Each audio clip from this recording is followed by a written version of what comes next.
ಲೇ ಮಾಡ್ತೀರಾ? ಓಕೆ, ಲೇ ಮಾಡಿ. ಮಾನ್ಯ ಸಭಾಪತಿಯವರೇ, ಮಾನ್ಯ ಶಾಸಕರಾದ ಸಿ ಟಿ ರವಿ ಅವರು ದಿನಾಂಕ 8/12/2025 ಹಾಗೂ ಶ್ರೀ ಮಂಜುನಾಥ ಭಂಡಾರಿ ಹಾಗೂ ಶ್ರೀ ಎಂ ನಾಗರಾಜ್ ಅವರುಗಳು ದಿನಾಂಕ 10/12/2025 ಹಾಗೂ ಶ್ರೀ ಡಿ ಎಸ್ ಅರುಣ್ ಅವರು ದಿನಾಂಕ 11/12/2025 ಹಾಗೂ ಶ್ರೀ ಜಗದೀಶ್ ಗುತ್ತೇದಾರ್ ಅವರು 12/12/2025 ಹಾಗೂ ಶ್ರೀ ಎಂ ನಾಗರಾಜು ಹಾಗೂ ಶ್ರೀ ಐವಾನ್ ಡಿಸೋಜಾ ಅವರುಗಳು 16/12/2025 ಶೂನ್ಯ ವೇಳೆಯಲ್ಲಿ ಪ್ರಸ್ತಾಪಿಸಿದ ಸೂಚನೆಗಳ ಸಂಬಂಧ ಉತ್ತರಗಳನ್ನು ಮಂಡಿಸುತ್ತೇನೆ. ಸರಿ. ಸಭೆಯ ಮುಂದಿಡಲಾಗುವ ಕಾಗದ ಪತ್ರಗಳು. ಸಭಾನಾಯಕರು ಹೇಳಿ. ನನ್ನ ಪ್ರಶ್ನೆಗೆ ಮಾನ್ಯ ಸಭಾನಾಯಕರು ಪೆನ್ ಡ್ರೈವ್ನಲ್ಲಿ ಉತ್ತರ ಕೊಟ್ಟಿದೆ ಅಂತ ಹೇಳಿ ಅದಕ್ಕೆ ದಾಖಲೆನೂ ಕೂಡ ಕೊಟ್ಟರು, ಮತ್ತು ಸಚಿವಾಲಯದ ಸಿಬ್ಬಂದಿ ತಪ್ಪಿಂದ ಅದು ಕೊಟ್ಟಿಲ್ಲ ಅಂತ. ಆದರೆ ವಾಸ್ತವವಾಗಿ ಆ ಪೆನ್ ಡ್ರೈವ್ ನನ್ನ ಪ್ರಶ್ನೆಗೆ ಸಂಬಂಧಪಟ್ಟಿದ್ದೆ ಅಲ್ಲ, ಅದು ಖಾಲಿ ಪೆನ್ ಡ್ರೈವ್. ಅದನ್ನು ಅವರು ಹಿಂದ್ಗಡೆ ಬಾಗಿಲಿಂದ ಬಂದು ನನ್ನ ಹತ್ರ ವಾಪಸ್ ಇಸ್ಕೊಂಡು ಹೋದ್ರು. ಯಾರು ಕೊಟ್ಟಿರೋದು? ನಾನು ಅದಕ್ಕೆ ಪತ್ರನೂ ಕೊಡ್ತಾ ಇದ್ದೆ ಕಾರ್ಯದರ್ಶಿ. ಅಲ್ಲ, ನಿಮ್ಗೆ ಯಾರ ಮುಖಾಂತರ ತಲುಪ್ತದು? ನಮಗೆ ಸಚಿವಾಲಯದಿಂದ ಕಾರ್ಯದರ್ಶಿ ಅವ್ರ ಕಡೆಯಿಂದ ಅವರು ಮಾನ್ಯ ಸಚಿವರು ಮಾನ್ಯ ಸಭಾಪತಿಗಳ ಪೀಠಕ್ಕೆ ಒಂದು ಪತ್ರ ತೋರಿಸಿದ್ರು. ಅದು ಅವ್ರ ತಪ್ಪಿಂದ ಆಗಿರೋದು, ನಾವು ಕೊಟ್ಬಿಟ್ಟಿದ್ದೀವಿ ನಮ್ಮ ಕಡೆಯಿಂದ ಅಂತ. ಆದರೆ ಅದು ನನ್ನ ಪ್ರಶ್ನೆಗೆ ಸಂಬಂಧಪಟ್ಟಂಥ ಪೆನ್ ಡ್ರೈವ್ ಆಗಿರಲಿಲ್ಲ. ಮತ್ತು ತದನಂತರ ಅವರು ಅದನ್ನು ವಾಪಸ್ ಪಡೆಯುವಂಥ ಕೆಲಸನೂ ಕೂಡ ಮಾಡಿದ್ರು. ಈ ರೀತಿಯಾಗಿ ಆದರೆ ದಯವಿಟ್ಟು ನಮ್ಮ ಅಂದರೆ ನಮ್ಮ ಹಕ್ಕಿಗೆ ನಮ್ಮ ಏನು ಸದಸ್ಯರು ಕೇಳಿರೋದಕ್ಕೆ ಯಾವ ಇಲಾಖೆ? ಗ್ರಾಮೀಣಾಭಿವೃದ್ಧಿ ಇಲಾಖೆ. ನೋಡಿ, ಅಲ್ಲ ಸಭಾನಾಯಕರೇ, ಅಡಿಪಿಯಾರ್ ನೋಡಿ, ಅಷ್ಟೊಂದು ಬೇಜವಾಬ್ದಾರಿತನ ತೋರಿಸಬಾರ್ದು. ಒಂದ್ ನಿಮಿಷ ಕೂತ್ಕೊಳ್ಳಿ, ಸಭಾನಾಯಕರ ಹತ್ರ ಒಂದ್ ನಿಮಿಷ ನೋಡಿ. ಅಲ್ಲ, ಎಷ್ಟು ಬೇಜವಾಬ್ದಾರಿತನ ಇದೆ ಅನ್ನೋದನ್ನ ಅವ್ರ ಮಿಸ್ಟೇಕ್ ಅದ. ನಿಮ್ಮ ಕಾರ್ಯದಲ್ಲಿ ಅಲ್ಲ, ಕಾರ್ಯದರ್ಶಿಗಳು ಅಲ್ಲ ಕಾರ್ಯದರ್ಶಿಗಳು ಅದನ್ನ ಕ್ರಾಸ್ ಚೆಕ್ ಮಾಡೋದು ನಾನು ಕರೆದು ಕೇಳಿದೀನಿ. ಅವ್ರೇನಿಲ್ಲ, ಎಲ್ಲಿಂದ ಎಲ್ಲಿಗೆ ಹ್ಯಾಂಡ್ ಓವರ್ ಮಾಡ್ತಾರೆ ಅಷ್ಟೇ. ಕಾರ್ಯಾಲಯದವರು ಅವತ್ತು ಕೇಳಿದ ಕೂಡಲೇ ನಿಮ್ಮ ಕಾರ್ಯಾಲಯಕ್ಕೆ ಮುಟ್ಟಿಸಿದ್ವಿ ಅಂತ ಹೇಳಿ ಎಕ್ನಾಲಜ್ಮೆಂಟ್ ತಂದು ಕೊಟ್ಟರು ನನಗೆ. ಅದೇ ಎಕ್ನಾಲಜ್ಮೆಂಟ್ ನಾನು ಸದನಕ್ಕೆ ತೋರಿಸ್ತೀನಿ, ಸಬ್ಮಿಟ್ ಮಾಡಿದ್ರು ಅಂತೇಳಿ. ಆಮೇಲೆ ಅವ್ರು ಕೊಟ್ಟಿರ್ತಕ್ಕಂಥದ್ದು ನಿಮ್ಮಲ್ಲಿ ಏನಾದರೂ ಹೆಚ್ಚು ಕಡಿಮೆ ಆಗಿ ಮಾಡಲಿಕ್ಕೂ ಸಾಧ್ಯತೆ ಐತಿ. ಯಾಕಂದರೆ ಭಾಳಷ್ಟು ಪೆನ್ ಡ್ರೈವ್ ನಿಮ್ಮ ಕಾರ್ಯಾಲಯದಲ್ಲಿ ಇರ್ತಾವೆ. ಅದಕ್ಕೆ ಒಂದ್ಸಲ ತಾವು ವೆರಿಫೈ ಮಾಡೋಂತ ಹೇಳಿದ್ರೆ ಸಿಬ್ಬಂದಿಗೆ, ನಾವು ಅಲ್ಲಿ ವೆರಿಫೈ ಮಾಡಿ ಅವರಿಗೆ ಅದಕ್ಕೆ ಸಂಬಂಧಪಟ್ಟ ಇಲಾಖೆಗೆ ನೀವು ಒಂದು ಕೊಡಿ ಡೈರೆಕ್ಷನ್. ಆ ರೀತಿ ಆಗಬಾರ್ದು. ಯಾವತ್ತು ಖಾಲಿ ಪೆನ್ ಡ್ರೈವ್ ಕೊಡ್ತಾರೆ ಅಂದ್ರೆ ಏನ್ ಕತೆ? ಮೊದಲು ನಾವು ಇಲ್ಲಿ ವೆರಿಫೈ ಅಲ್ಲ, ಅದನ್ನ ಮಾಡಿ. ಅವ್ರು ಎಕ್ನಾಲಜ್ಮೆಂಟ್ ತಂದು ಕೊಟ್ಟಿದ್ದಾರೆ ಕಾರ್ಯಾಲಯದಿಂದ, ಸ್ಟ್ಯಾಂಪ್ ಹಾಕಿಸಿ ನಾವು ಪೆನ್ ಡ್ರೈವ್ ಕೊಟ್ಟಿದ್ವಿ ಅಂತೇಳಿ ಸ್ಟ್ಯಾಂಪ್ ತಂದು ಹಾಕಿದ್ದಾರೆ. ಅದನ್ನೇ ನಾನು ಸದನಕ್ಕೆ ಕೊಟ್ಟಿದ್ದೆ. ನಿಮ್ಮಲ್ಲಿ ಏನಾದರೂ ಅನೇಕ ಪೆನ್ ಡ್ರೈವ್ಗಳು ಇರ್ತಾವೆ.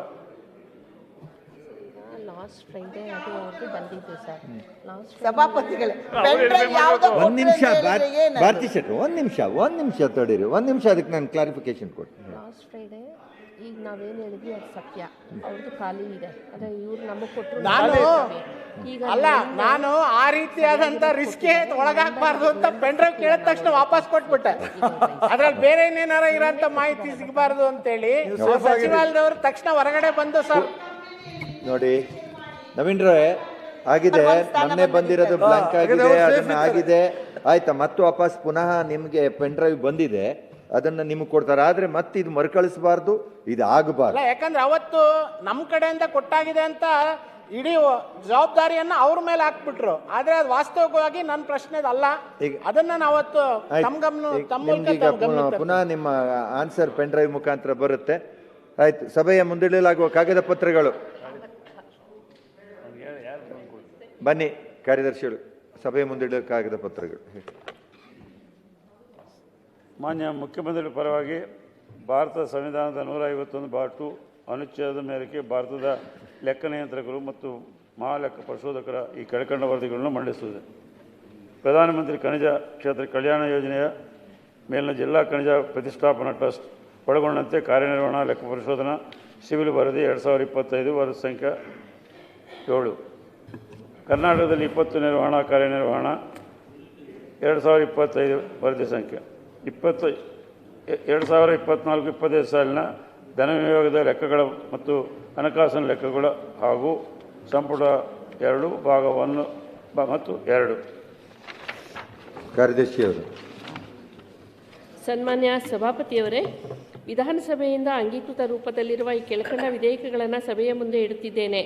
ಚಂದ್ರಗುತ್ತಿ ಶ್ರೀ ರೇಣುಕಾಂಬ ಕ್ಷೇತ್ರ ಅಭಿವೃದ್ಧಿ ಪ್ರಾಧಿಕಾರ ವಿಧೇಯಕ 2025, ಶ್ರೀ ಚಾಮುಂಡೇಶ್ವರಿ ಕ್ಷೇತ್ರ ಅಭಿವೃದ್ಧಿ ಪ್ರಾಧಿಕಾರ ಮತ್ತು ಕೆಲವು ಇತರ ಕಾನೂನುಗಳ ತಿದ್ದುಪಡಿ ವಿಧೇಯಕ 2025, ಕರ್ನಾಟಕ ಹಿಂದೂ ಧಾರ್ಮಿಕ ಸಂಸ್ಥೆಗಳು ಮತ್ತು ಧರ್ಮದಾಯ ದತ್ತಿಗಳ ತಿದ್ದುಪಡಿ ವಿಧೇಯಕ 2025, ಕರ್ನಾಟಕ ಸಿನಿ ಮತ್ತು ಸಾಂಸ್ಕೃತಿಕ ಕಾರ್ಯಕರ್ತರ ಕ್ಷೇಮಾಭಿವೃದ್ಧಿ ತಿದ್ದುಪಡಿ ವಿಧೇಯಕ 2025, ಕರ್ನಾಟಕ ಕಾರ್ಮಿಕ ಕಲ್ಯಾಣ ನಿಧಿ ತಿದ್ದುಪಡಿ ವಿಧೇಯಕ 2025, ಮಲೆನಾಡು ಪ್ರದೇಶಾಭಿವೃದ್ಧಿ ಮಂಡಳಿ ತಿದ್ದುಪಡಿ ವಿಧೇಯಕ 2025, ಬಯಲು ಸೀಮೆ ಪ್ರದೇಶಾಭಿವೃದ್ಧಿ ಮಂಡಳಿ ತಿದ್ದುಪಡಿ ವಿಧೇಯಕ 2025, ಕರ್ನಾಟಕ ರಾಜ್ಯ ವಿಶ್ವವಿದ್ಯಾನಿಲಯಗಳ 2ನೇ ತಿದ್ದುಪಡಿ ವಿಧೇಯಕ 2025. ವಿತ್ತೀಯ ಕಾರ್ಯಕಲಾಪ. ಸಭಾಪತಿಗಳೇ, ಮಾನ್ಯ ಮುಖ್ಯಮಂತ್ರಿಗಳ ಪರವಾಗಿ 2025-26ನೇ ಸಾಲಿನ ಪೂರಕ ಅಂದಾಜುಗಳ 2ನೇ ಕಂತನ್ನು ಒಪ್ಪಿಸುವುದು. ಸದನವನ್ನು 3 ಗಂಟೆವರೆಗೆ ಮುಂದೂಡಲಾಗಿದೆ. ಹೆಚ್ಚಿನ ವಿಡಿಯೋಗಳಿಗೆ ಪ್ರತಿಧ್ವನಿ ಯೂಟ್ಯೂಬ್ ಚಾನೆಲ್ ಸಬ್ಸ್ಕ್ರೈಬ್ ಮಾಡಿ, ಬೆಲ್ ಐಕಾನ್ ಕ್ಲಿಕ್ ಮಾಡಿ.